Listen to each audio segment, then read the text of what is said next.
In our Trader Rundown today, Mark Sebastian of Option Pit Mentoring is here to get us all caught up on what's happening with trading. And always great to have you on the show, Mark. Great to be here. So it's a good time to be in the stock market, no doubt, but a smart guy like yourself, what are you doing? Well, you know, it's been interesting. The stock market has been very slow. No 1% day moves in 27 days. Now, we've got Fed minutes today.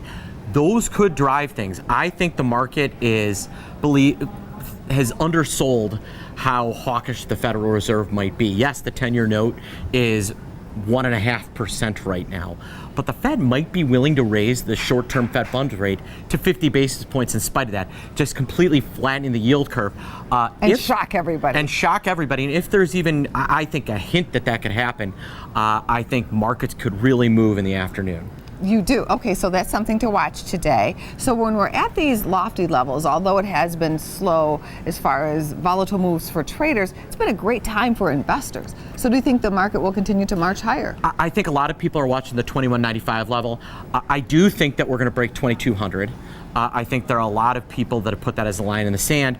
Once the S&P 500 breaks 2200, I think there's a 3-4% move beyond that.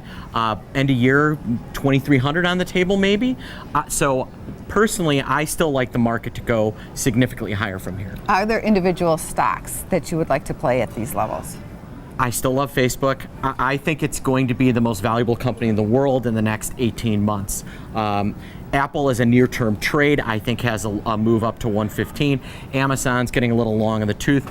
And Freeport-McMoRan, FCX, as a commodity play with the dollar softening, I think that there may be some upside in FCX. Mark, what do you think is behind this move in Apple? We heard from Warren Buffett's team. They are buying a bigger stake in this company. They're believers, but what do you think is really motivating this latest rally we've seen in Apple? I think Buffett and then a little bit of a short squeeze. I think that a lot of people got caught thinking that, oh, you know, things are done in Apple and maybe it's going to be dropping toward 80 or something like that.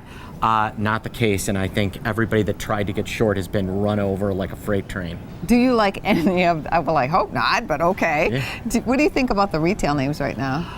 Retail names are tough. It's interesting, that Amazon effect.